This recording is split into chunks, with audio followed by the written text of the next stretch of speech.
quite admirably. I've watched you struggle with things like diapers and doctor visits and all that. Yeah. I can tell that, you've developed that capability to care for another human being when... Surprisingly, right? When you never cared for me, that kind of thing. Surprisingly. Well, I mean, you find something new about me every day. Correct, yeah. What's up, everybody? Welcome to another episode of Yah Lah BUT, your thrice weekly podcast where we talk about the hottest news with a touch of what?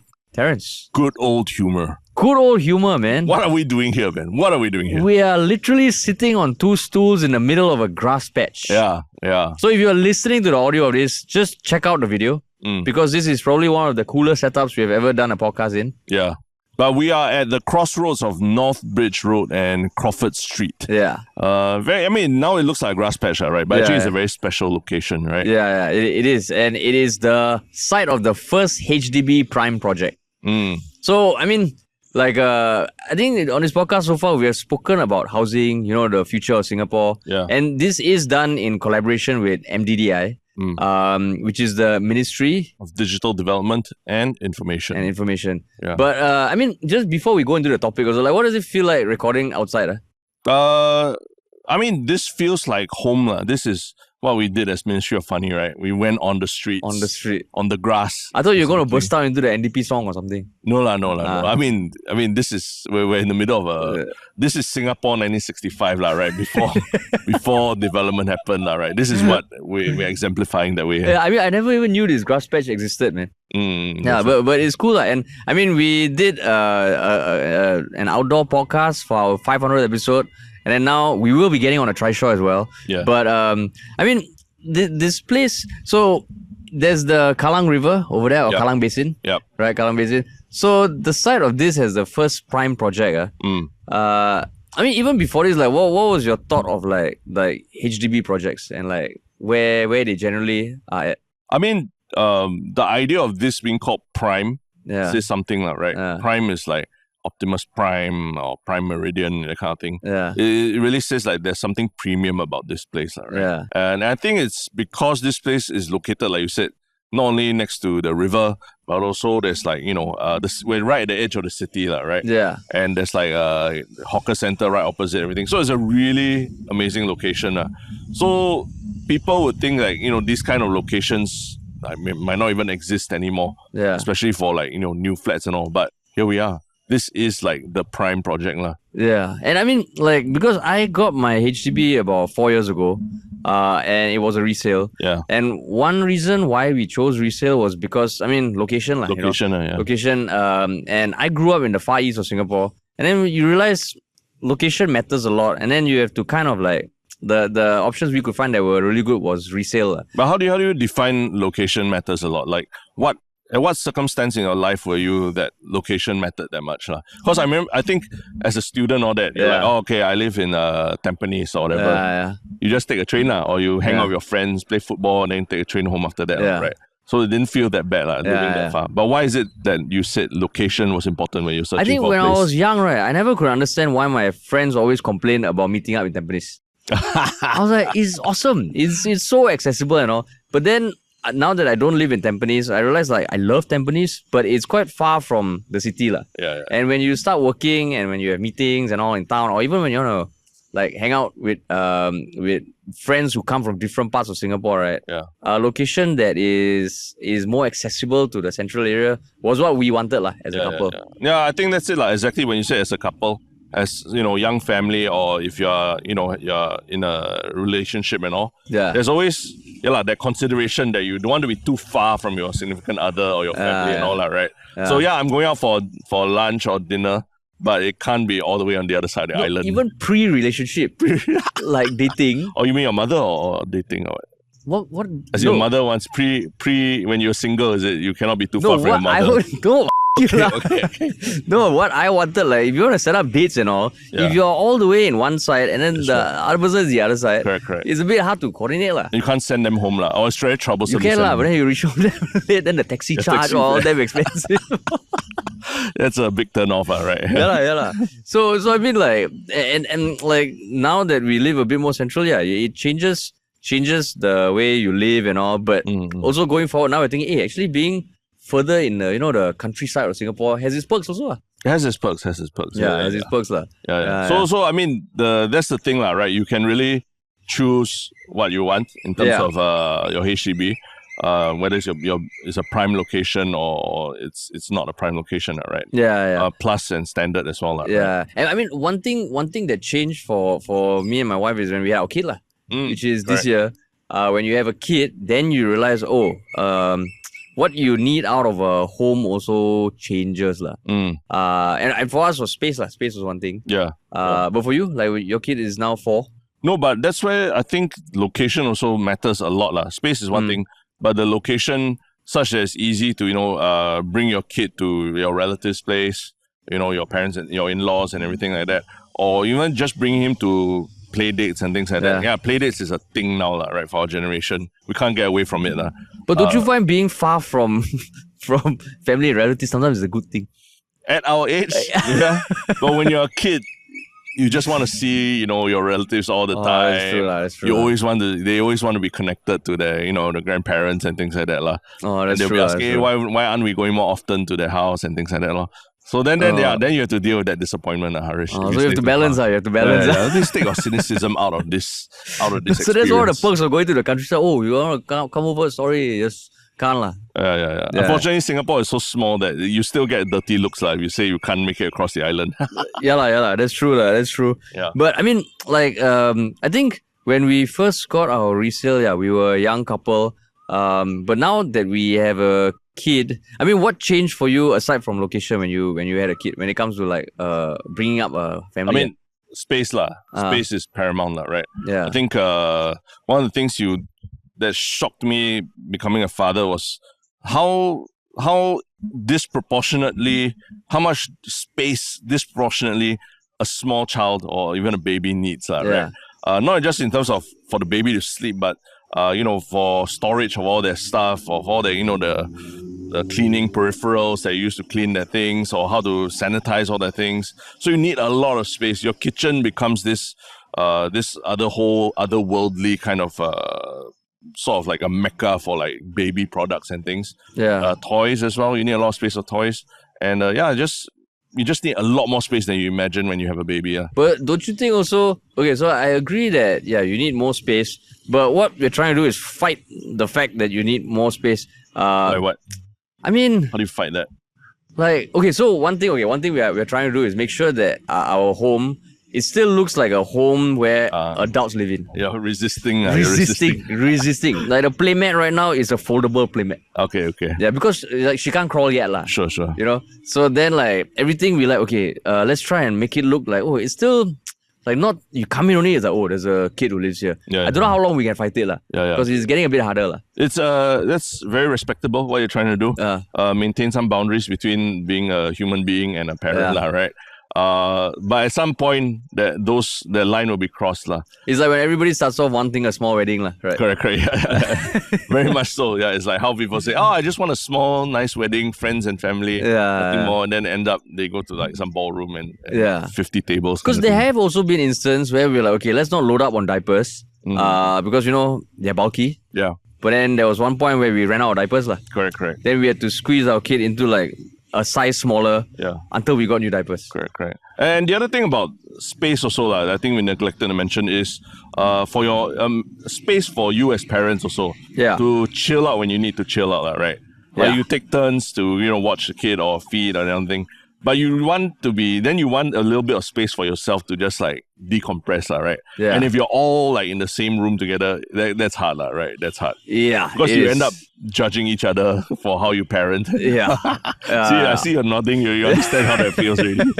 And then you're like, okay, please, I just want to take care of the child. Please stop staring over my shoulder. And I mean, it goes both ways, right? Correct, because I also feel like, what are you doing this and all? So that sort of stuff, it does matter a lot. And I mean, I remember you telling me about parenthood and all that before, but nothing can really prepare you until you have a kid. And there are so many things that you realize you didn't do. Yeah, correct. And I mean, so but even before we got this place, because I can't, how some people, they don't have their space yet. and then they have a child. Yeah. Which to me boggles my mind, because that one is like you have a lot of family there and all. So I'm very glad that we got a space of ours like 4 years ago. And even that whole process, that's why like this whole new classification of HDB thing is quite interesting, because a big question comes up is like the affordability and all that. Yeah. So when we got our resale, it was the first time we bought, so we got some grants.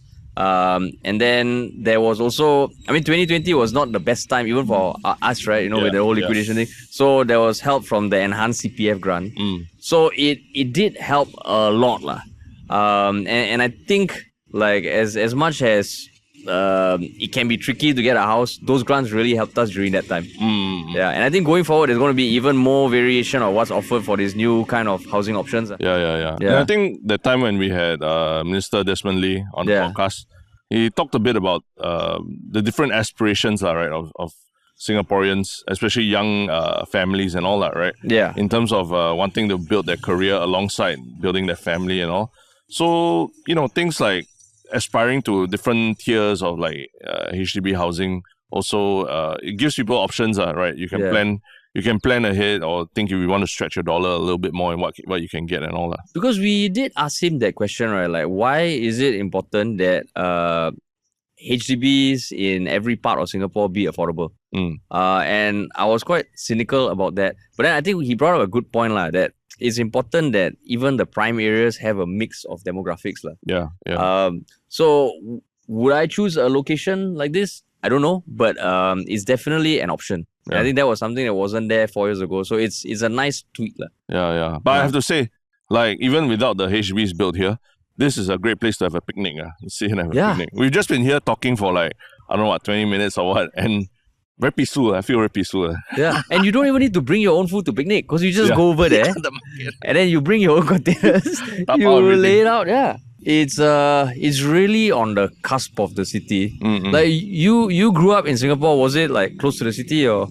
Bishan, I don't think is not considered that close to the city. Oh, actually, it was considered close because there was the MRT line that was just a few stops away from Orchard. Oh, that's true. When I was growing up, I thought Bishan was far as shit. But then I realized, it's Tampines. And you had to go to school in Bishan as well. So for me, it was always, I could always walk home. And then after that, there was also like if I wanted to meet my friends in like town and all, it was just a few stops away. Few stops away. Yeah. So like when you heard about the new HDB options and all, or housing options, do you have any specific like aha moments? Just hearing from the horse's mouth, Minister Desmond Lee, it really, in Singapore, public housing has a very different role compared to other places. The fact that I think 80% of the population stays in public housing. Yeah. Compared to what it is in other countries, I think.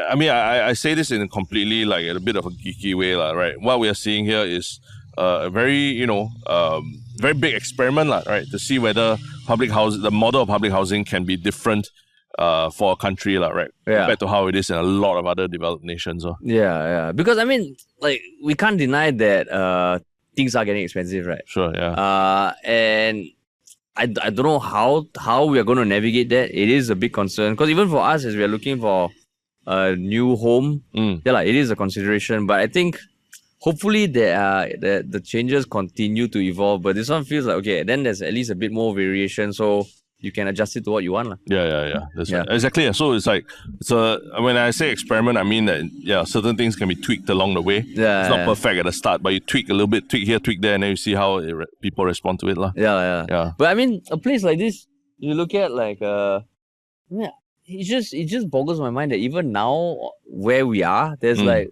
I don't see how often you see trees that big. Exactly. The tree's got to be like at least like 30, 40 years old or something. Yeah. Right. Yeah. And there's the Kallang Basin there. Yeah. You can see Kallang Stadium. Yeah. Which we will be going to take a closer look at also, right? Yeah, we will. So before we move off on the Trishaw, right? Like, what is the significance of this place personally, to you? Personally, I remember there was one early time when I ran or cycled on the park connector all the way, and I realized, it really is a park that connects. Like the name lah. Park connector. Park connector. Okay, like you see like circle line. Is it a full circle? Not yet. Not yet. Yeah, you know. Yeah. So park connector, I was like, okay, maybe it doesn't connect all the way. But then I was just like running. I was like, oh, it really connects from where all the way in the east, all the way here. I see. And it's around the Kallang Basin. I see. Okay. Yeah. Okay. You? For me, I mean, this place I think very familiar with anyone who went to army in the last like 60 years, right? The Beach Road Army Market is just around here. So I think many weekends were spent here like searching for things or very kanchongly searching for something that you need to bring back to camp, right? So we're actually not far from there. Very historic market. We've also filmed TV shows at the Army Market also. Correct. This place actually does have a lot of significance for us. But yeah, so now we can relive the route. Yeah. Relive the route.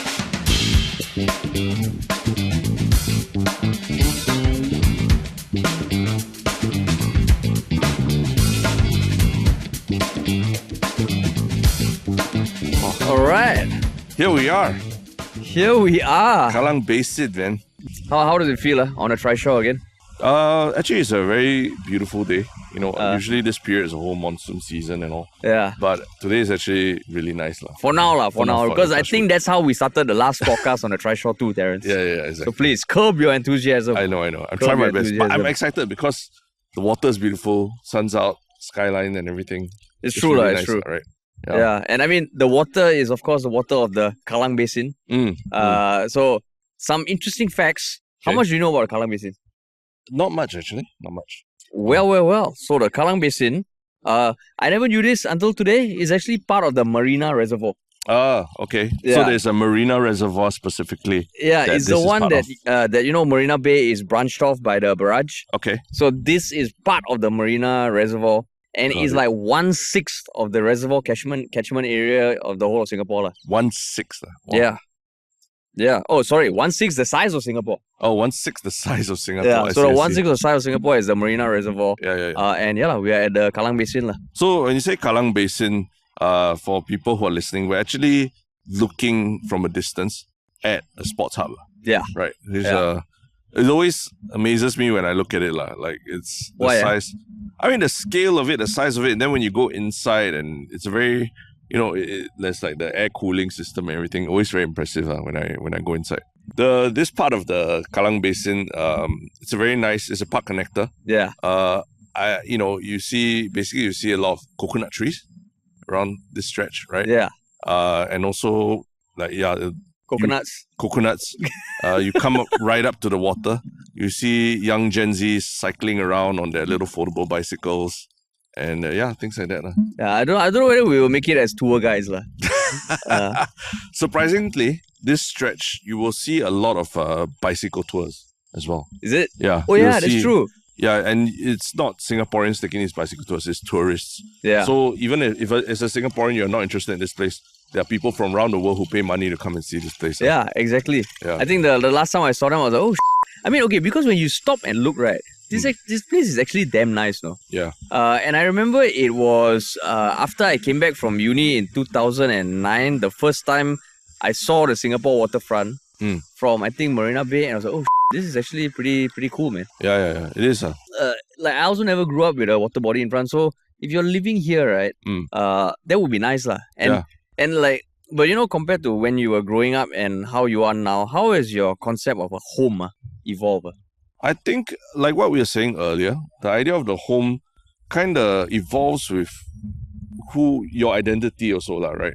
And I think now you and I, we are both in that same phase of identifying, you know, as family men, right? Fathers, right? Yeah. And that kind of changes what you expect of your home. Like, I think back then, if you told me when I was like 13, 14 years old, having my own room where I could have posters on the wall and like a CD player and like I just hide in my room the whole day with a computer, all that was heaven. That was like perfect for who I was back then. But now it's like I can't do that, right? You know, you live with people, you live with you don't have a choice? No, I have a choice. I choose not to coop myself up. And you realize over time you enjoy spending time with family also, right? Yeah. And I think for you also now, it's also evolved, right? Yeah. I mean, I grew up, I never had my own room. Oh, is it? Like, until university. I was always sharing a room with my brother. Yeah. And it was only like when I went to uni, got a chance to have my own space, then come back, same thing lah. Live with parents. Yeah. Then I actually moved out to live with friends when I was 30. Yeah. And this was a long time ago. And I remember it was a bit of a trailblazing thing to do last time. Culture shock, right? Culture shock. Not say shock, you enjoyed it, right? Yeah, I realized when I did have my room, my own room in my later years. Yeah. The one thing I realized, and especially now getting married, moving in with my family, my wife, she has a much keener eye for making look good than me. But then now again, when our kid came, then it changes again lah. Correct. And I think the big thing about home lah, right? I think when you work, now it's very clear for us, we work and we have time with families and all that.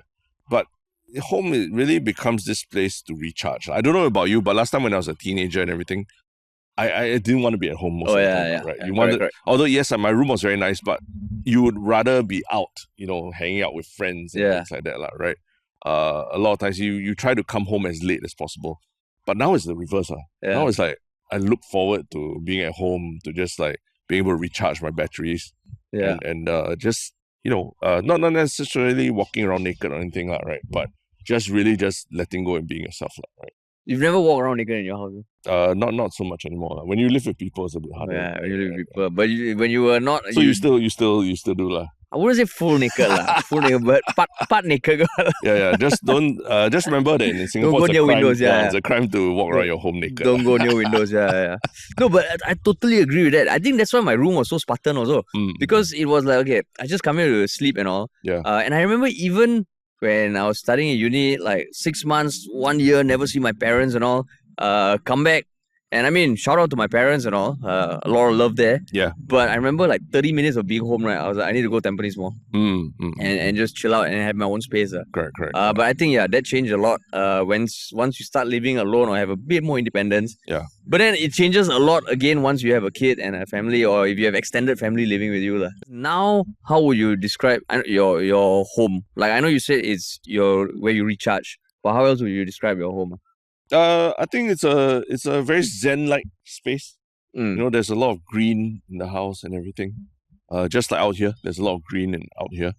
And we just generally try to keep things feel very organic. There's a lot of wooden furniture and things like that. I see. Yeah.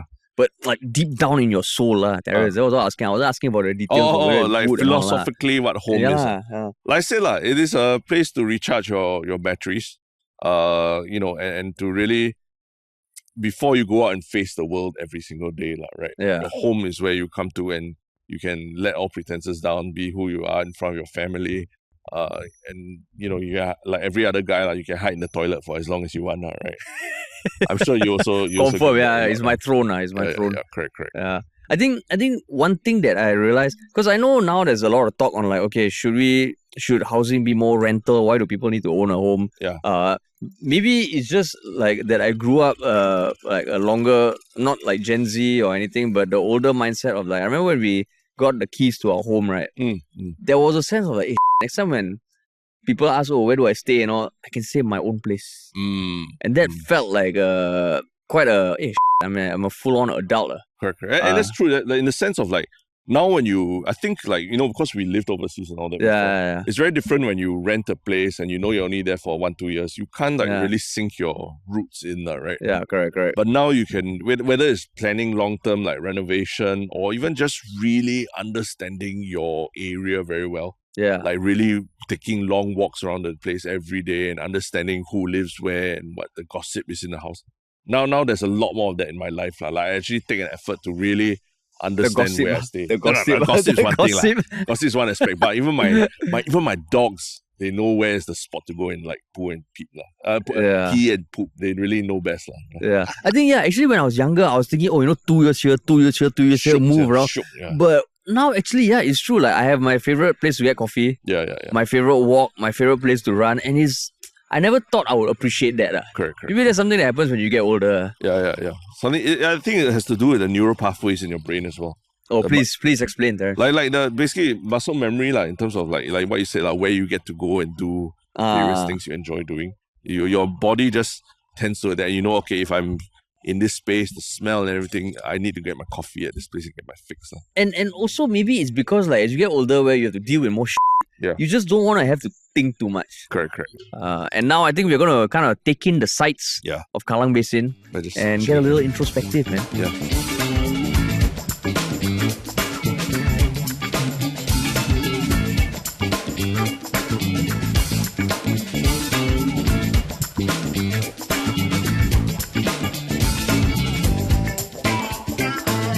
Right, Terence.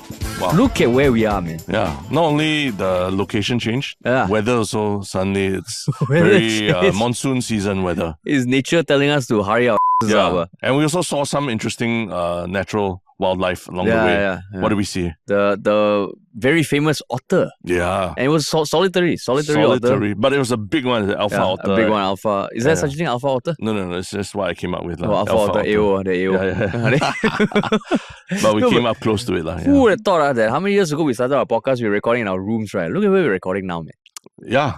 And look at the skyline behind us, beautiful. The Marina Bay area, right? With the Singapore Flyer Kallang and Basin. everything. Kallang Basin. I'm saying the skyline behind us. Oh, yeah. Marina it's Bay the city, the CBD. Yeah.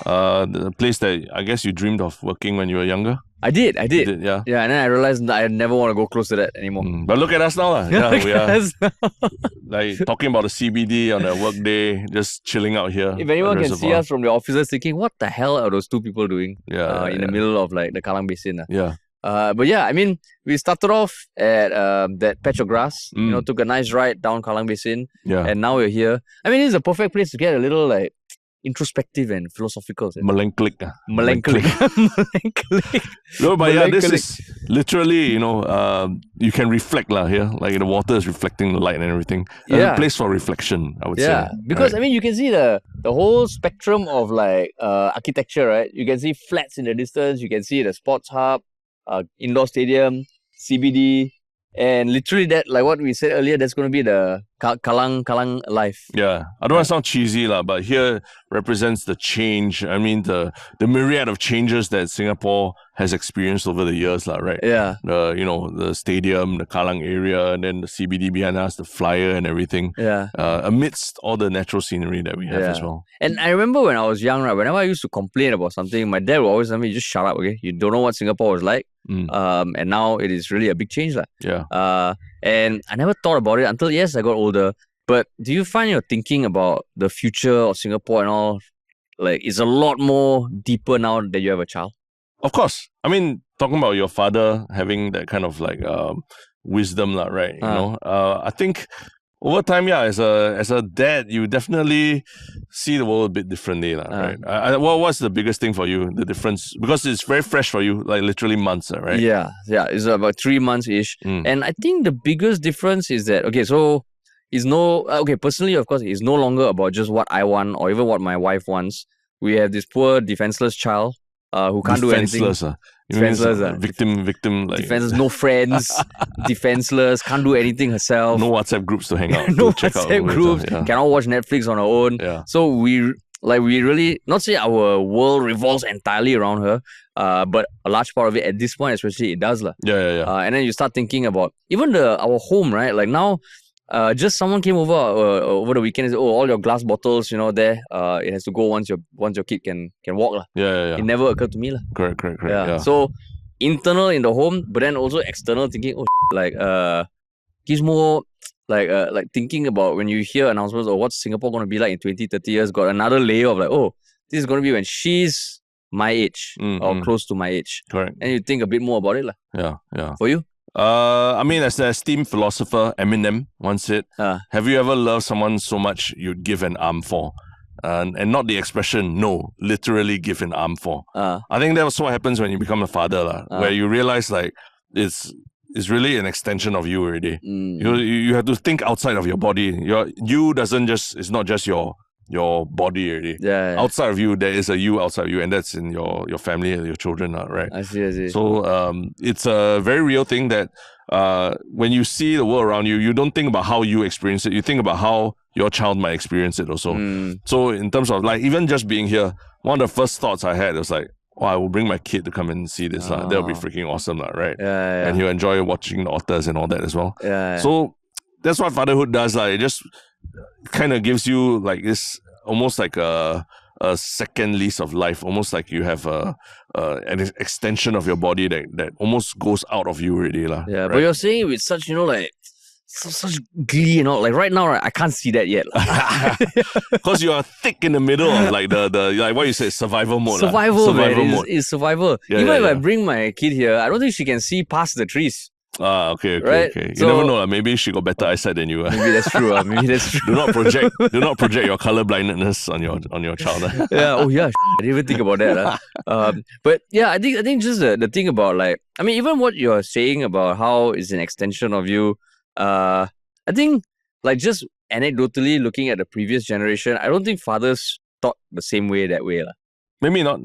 Yeah. I mean, understandably why? Yeah. Because it was a very different time back then. Yeah. But then even now, right, like between me and my wife, like, that bond with the child, there was a moment where I was feeling guilty about not feeling the bond entirely, but now it's coming.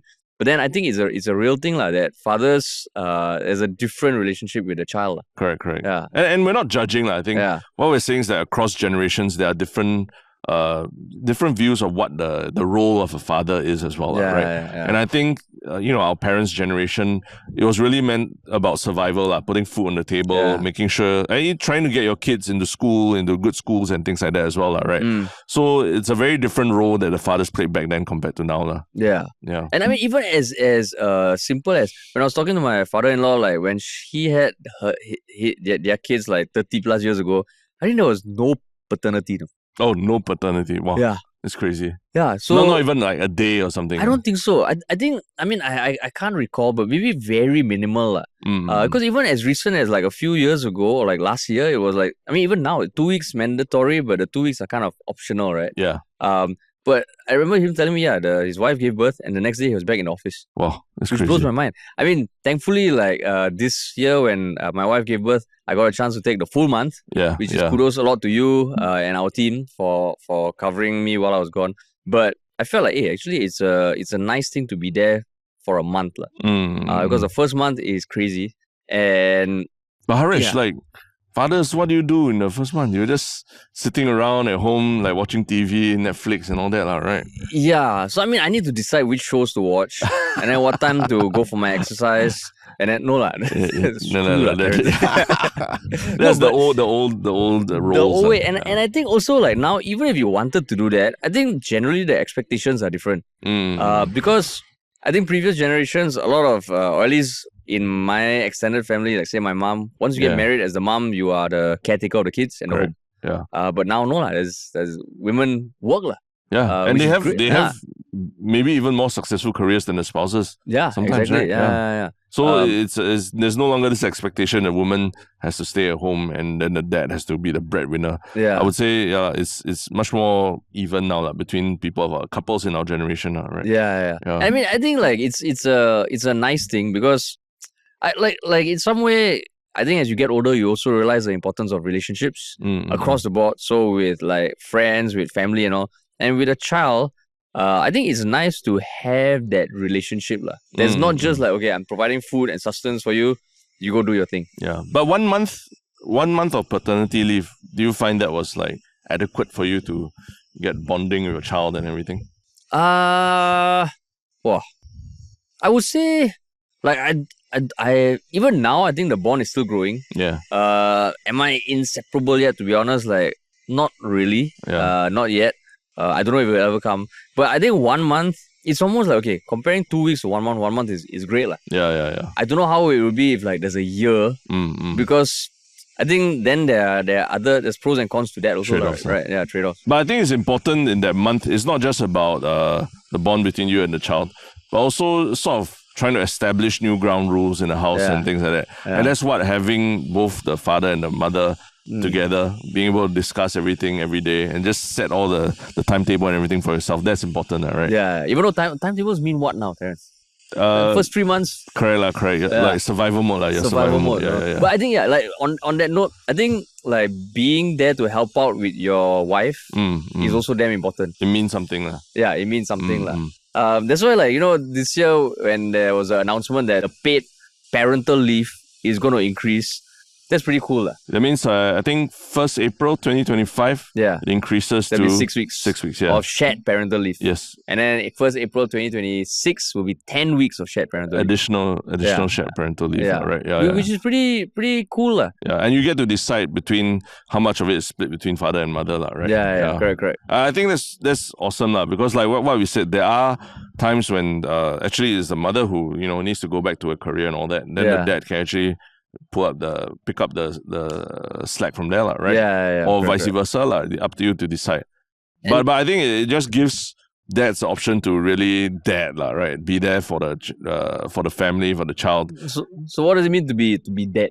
To dad for the family? Dad, I think the first few months you're taking care of the child, but also don't forget that the mother also goes through a lot during childbirth and all that, right? Yeah. And you being able to pick up the slack in terms of doing housework, taking care of the administrative things around the house, I think that means a lot.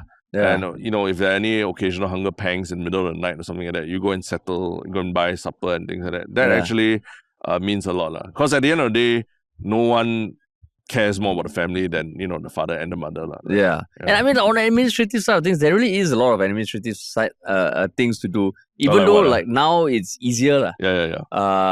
Because the starting off registering of birth certificate, doctor visits and all that. And I can't imagine last time when it used to be like paper and pen. Because now you almost get notifications, right? Which is very helpful. Yeah. But then of course there's the other aspect of bringing up a child. Now, of course, you also start to think maybe a bit more, okay, we made it past the first 3 months, and what's the next year going to look like? Yeah. The next 2 years. But if you can remember when you had your child, or even now, right, your kid's 4, how are you thinking about the future? I mean, if you're asking about school and preschools and all that, right? It was quite a profound moment, letting my kid go to preschool. Because it really felt like you were sort of releasing him into the wild. And then there's a bit of okay, you don't know what goes on, in the preschool and the institution and all that, but you have to trust that, they will take care of your child and do their best to... Was it a difficult moment? I think every parent, when you experience it, every parent there's this oh my God, I'm letting him go into the system already. The system in a life in the system. Previously you could mollycoddle them and sort of protect them from everything. But once you let them to school, it's okay he's there, they're gonna make their own friends, they're gonna face rejection, they're gonna have quarrels and all that, but they have to deal with it themselves in some way. Yeah. And so it's quite a profound moment when you actually breathe in a lot of germs. Bring home a lot of germs that you will struggle with for the first 6 months or a year even, and it happens. But the socialization aspect of preschool is, to me, is quite important. Also because your baby was born during COVID. Yes, exactly. Right. So I thought it was important to go into some kind of the system, the structure, and meet other kids that he didn't have a chance of meeting and all that. Yeah. And what age did he go in? About a year and a half, A year and 18 months, Yeah, because at this point, so my kid is 3 months plus and all, and soon my wife will be returning to work. Sure. And then a question came up. Of course, we also thought we will make it work. Just ask, whether parents help or not. But with 2 working parents, it is pretty damn hard. It is. It's pretty damn hard. And we did go to look at infant cares and all. And there was one opposite our house, which it would be great to get in. But then, unfortunately, I think we put in our name a bit too late. Too late, a bit too late. Yeah, because I think people, these kind of things got to plan quite far ahead. Or at least try to put your name up as early as possible. Things was it clear to you all how the approach that you're going to take? Because there's so many things we're realizing, we didn't think about this. Yeah. We didn't think about that. I mean, one, I guess a blessing in disguise was that a lot of those decisions had to make were during COVID. So a lot of things were in flux, and people were also maybe I shouldn't let my kid go to school that early and all that. So actually, there wasn't as much of a queue. And plus, everybody worked from home, Yeah, everyone was working from home. So if you really needed to take care of your kid from home, you could, right? You wouldn't do a podcast here, It'd be hard, Yeah, I'll be holding a kid here doing the podcast, It'd be different. And our podcast was home from base, home, for the longest time. Right? But that's why, I think that's why is interesting to hear that there will be a greater emphasis on providing accessible infant care to more people. I think the number of infant cares are going to increase also. Which is to me as a parent, it's like, oh, okay, at least if you want to have another child, there's that option. Hopefully it'll be a bit more accessible. So do you think that the mantra of takes a village to raise a child? Oh yeah, totally. You believe that is true?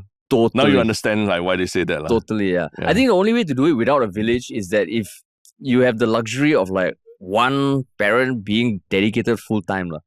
But even then, I mean, you need to go to the toilet and everything. You also need someone to help you watch for a while. True, right? But even for that, I can sort of see it will be damn hard. But it's possible. Even with two working parents, it's possible. But then it becomes a thing like, you know what we were saying about how homes, you also want to choose based on what your needs are, what you prioritize. I think as a parent, that's one thing that is also sometimes tough to decide. Okay, if you want to make every decision based on like what the kid needs, I think that's also, there's pros and cons to that, right? Because otherwise your life becomes like you lose your own semblance of life, your work, and and I've heard some people say they lose their identity almost. Correct. So but I don't know, is that selfish? No. But I think for me, what I've come to realize is that to think of society is the village, essentially. You're kind of reliant on, so outsourcing. No, don't say outsourcing. Society is the village. Singapore is the village. So it takes the village to raise a child. So it needs concerted effort of all the institutions and policies like that, like what we're seeing now with parental leave and all, to make it easier for you to be a parent. It really matters a lot. There's one thing I've realized, like why a lot of parents and all that are very vocal about policies that affect their children and all. It's because it will affect how you raise your child. But do you ever feel like, wow, are we soft now? Look at previous generation got 6 kids, 7 kids now. Correct. But they didn't have the internet or ChatGPT to deal with, There are different challenges that every generation faces. Like, I mean, our children, they grow up in a place where, it's all about everything's up here, the knowledge economy and knowing how to use AI to help you do your job. Those are things we never had to grapple with as kids, right? But how would that make it easier to have more kids last time? Oh, last time, you're saying compared to now? No, because now sometimes I feel like, are we soft for not being able, or one kid? Last time you see, got 7 kids, 8 kids, 9 kids. No, there's this amazing book that I just happen to be reading now called Flatland. It's about people who live on a 2D plane, and then they are trying to understand what is going on when a 3D being appears in their plane. And then there's it's a fictional story. It's a fictional story written by a mathematician from back in the day. And there's this very funny segment where someone from the 2D world meets someone from the 1D world in line land, like a straight line. And he's trying to understand, how do these line land people, how do they operate, how do they copulate, how do they reproduce and things like that. And he gets scolded by the line land people for being insensitive and rude and all these things. But it kind of demonstrated to me that sometimes... Our parents are 2D, is it? Yeah, I mean, I'm saying every generation is like a different dimension. It's almost like you go from 2D to 3D. And I feel like between every generation, there's almost this like, I don't understand how your generation thinks about this thing. It's just so different a concept. Almost feels like it's out of this dimension, And that's what our parents probably feel about us. And that might be how we feel about Gen Zs today. And Gen Zs, when they deal with Gen Alphas next time, that's how they're going to feel about them, right? So it really is, when you read it, you realize, it's that difficult to understand how another dimension, how someone from a being from another dimension operates. And that almost feels like how different generations talk to each other. It's like in the 3-body problem also, right? Yes, I mean, yes. If you haven't watched it, you might want to just close your ears. But there's the concept that this alien race has unfolded the multiple dimensions in a singular Pluton. Correct. You just spoiled it for everyone. That's why I say close your ears, right? But actually, that's an interesting way of thinking about it. It is, it's very fun. I mean, I think the best way to think about it, if you're listening and if you're our age, is like what you said. When you look at the way younger people operate, I was talking to my nephew last week, and you're saying now in their age group, right, their main chat, right, is Instagram, no, it's not WhatsApp. Oh, really? Yeah. DMs, and he told me this thing that he's studying abroad, but he said even when he comes back to Singapore with his friends here, they all operate the same way.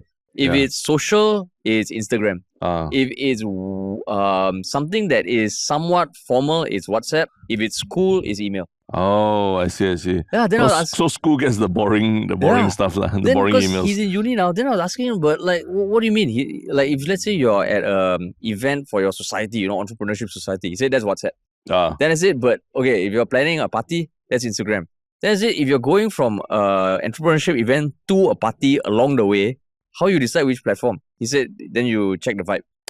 So people don't ask for numbers anymore. No? They check the vibe, man. No, Instagram. Your handle, Instagram handle. Then I was like, how the hell does that make sense? But then I guess in that sense, I'm from Lineland, he's from Flatland. Yeah, you're Lineland, he's Flatland. You're 1D, he's 2D. Yeah. Imagine what it'd be like next time 3D. Like maybe it's ChatGPT something. Let me scan your face so we can hang out in AI in the AI world or something. And also now with so much more info, I think last time I can imagine as a parent, you just do what your grandparents, your parents tell you to do with the kid. Correct. Right? Yeah. Now when there's some info, certain things you shouldn't do. I think there's a bit more like, new research has shown. Of course, you don't want to get buried in the details, because then it becomes like paralysis by analysis. Correct, yeah. But yeah, it's just thinking about the future. And I mean, like with policies like this, right, I never thought there would be more leave granted. So even now, like I can imagine people thinking their next kid, right, be born like April 2nd, 2026. That timing. Yeah, and they work backwards. Okay, by September 2025, we must copulate and have a baby. Yeah. People do plan ahead for this kind of things. So it is important the date of 1st April. Yeah. As unromantic as it sounds, it's damn important. I think April 2nd, right? Wow, all hospitals are going to be packed now. You check Instagram on April 2nd, there'll be a lot of baby announcements. Yeah, that's why. It won't be Dragon Baby here. It'll be like parental leave 10 weeks here. So I mean, like, so there's that one thing. And I think it's also something we spoke about on a recent podcast about the whole flexible work arrangement. Correct. I think we are lucky that we run our own thing where there's some flexibility, but in some way the work never ends. Yeah. I think this December was when there's this whole flexible work arrangement process that every company needs to have. Yeah. And part of it is like the different ways of working. Yeah. Yeah. And there are the 3 ways, the flexi time, flexi load, and flexi place, which I never knew were 3 options also. Yeah. I guess they are self-explanatory. Yeah, that's right. What do you think they mean? Flexi time is you can choose what hours or what days that you work, right? Yeah. Then flexi load is, I guess, like how much work that you actually want to take up, is it? Something like that. Or it changes over time. Over time, okay. It changes, a bit more flexibility there. Yeah, and flexi place is, you can work from home or everything. I mean, how will you categorize what we do in terms of the flexi categories? Flexi place, quite obviously, we are working here right now. This is flexi place. As flexi as it gets. Flexi load. Because when it's like them, but I think ours there's also external factors that.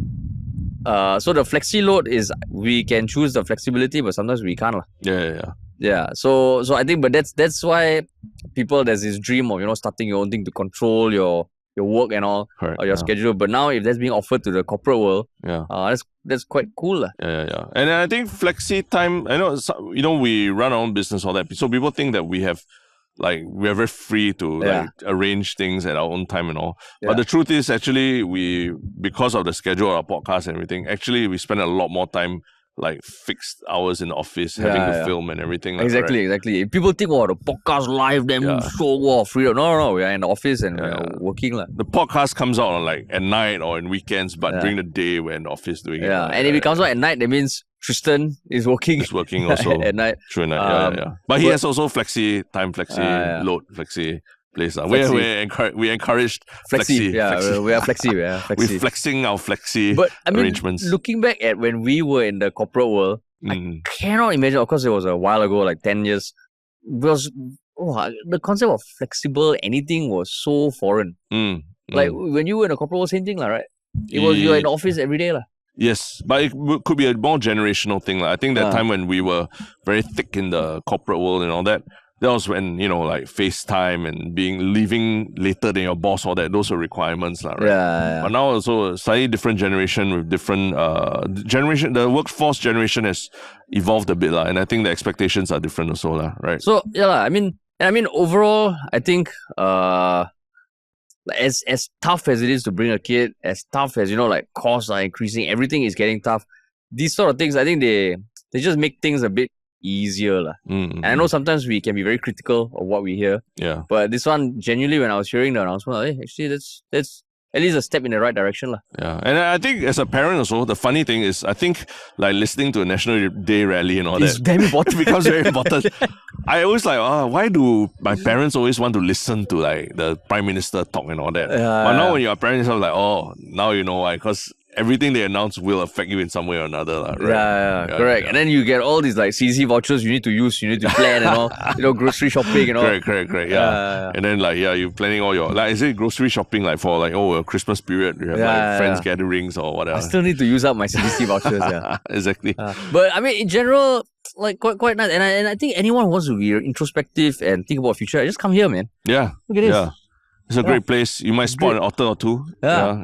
And like really see the Singapore skyline for what it is. Yeah. And otters also, they bring their families here. The whole families, they all just hanging out, having picnics. Just having picnics. Stealing someone's koi and having a picnic. Having a picnic. Yeah. But yeah, and I guess, it's a good time to bring up our One Shiok Thing segment. Yes. Which is, the way we wrap up every podcast. Yeah. Is there anything that you feel deeply about, more strong about a certain One Shiok Thing, given where we are now? Since we're talking about fatherhood, one of the things that really excited me was that I think the recent news that there has been an IMAX re-release of the movie Interstellar by Christopher Nolan, because it's the 10th anniversary of the movie, and then it's very famous for being very good to watch on IMAX. And apparently it's the highest grossing IMAX re-release of all time. Oh, is it? Yeah, because fans are going in droves to watch the re-release on IMAX. And no spoilers, but the show, although it's a sci-fi show about interstellar space travel, at its core, it's about the relationship between a father and his daughter. And that's why it's a show that has taken on new meaning as a dad when I watch it every time. And I must have seen it at least like 6-7 times since. I think the last IMAX re-release you watched also, right? Last year. My One Shiok Thing is interesting. Just a boat just came up next to us. Yeah. Not that it's nothing invasive or what. That's the river life, man. The river life. The river life. Part of exactly what we said, the river taxi, right? It's literally a river taxi ferrying, I think, people who work in this area. Yeah, someone just got off. Yeah, and then this boat is going away. We need to make this happen in Singapore 2030. No, maybe the next podcast needs to be on one of these boats. On this river taxi boat. Perfect. Yeah. My One Shiok Thing is actually a video I saw recently that went quite viral. You know the band MGMT? I can't remember the song for this video, but it was the two of them as like students at Wesleyan University performing a song that would be their breakthrough. And as we're talking about, what's the future going to look like? I was like, they don't look like the coolest people. Sure. They don't look like they have the slickest dance moves. Yeah. But to see where they came just from that, right, was super cool. And I think people were loving it because they were just having the best time of their life playing this song to a small crowd. And they had no idea what was coming in the years to come. And after that, they blew up. Oh, nice. Yeah. Nice. So nice. But they're probably older now, right? Oh, yeah, definitely. They've been around for like 10 plus years, I think. Yeah. So that video was, you watch it like, hey, just if you feel for something strongly, just do it, man. Just do it. Just do it. Pursue your dreams. Yeah, pursue your dreams. So, it's so cool that we got to do this podcast at a place that's so introspective and that allows us to be, philosophical. Yeah. So any concluding thoughts about fatherhood or not? I think we talked a lot about the mindset shift towards fatherhood, right? Yeah. We talk about it as a generational thing, but also just in terms of wanting to be there for your family.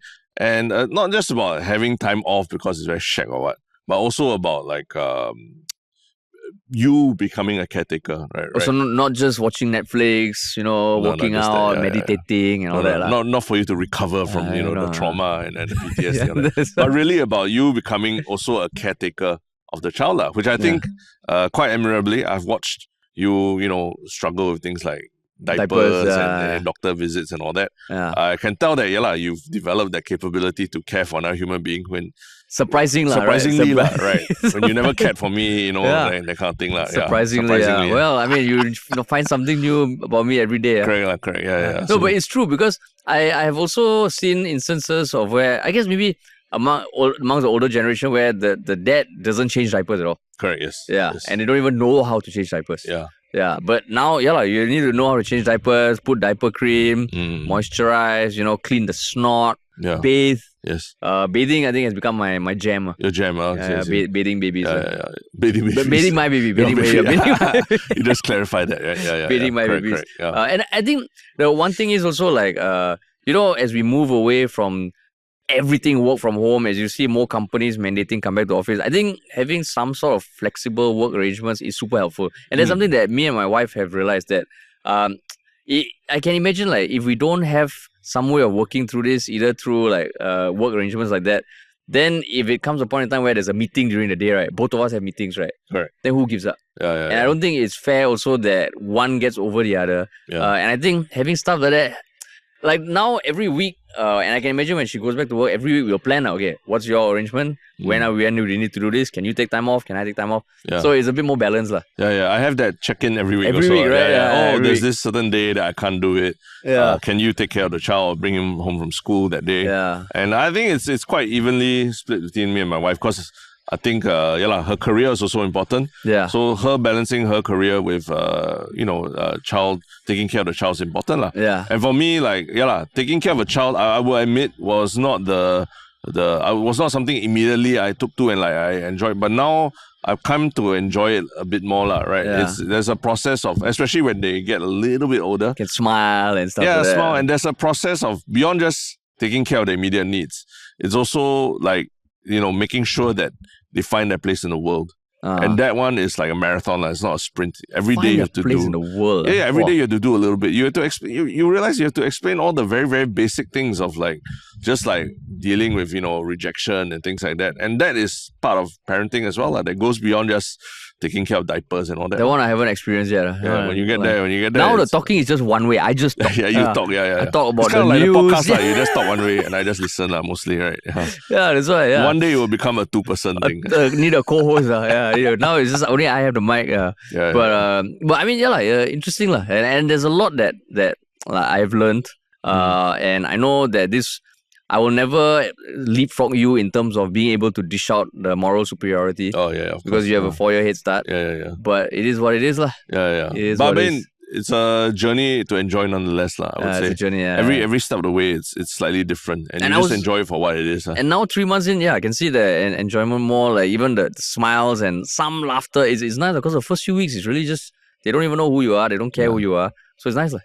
Personality is coming out. Personality. But man, hopefully all of you listening could resonate a bit about what we've been talking about because a lot of people are going through this and we know you listeners also are of that age. And if you have any thoughts or comments, you can hit us up on Reddit, Instagram, TikTok, on YouTube. And just remember to follow us on all those platforms as well. And check out ministryoffunny.com as well. Right? To learn about more about what we do. All right. Thanks everyone for listening and we'll talk to you all soon.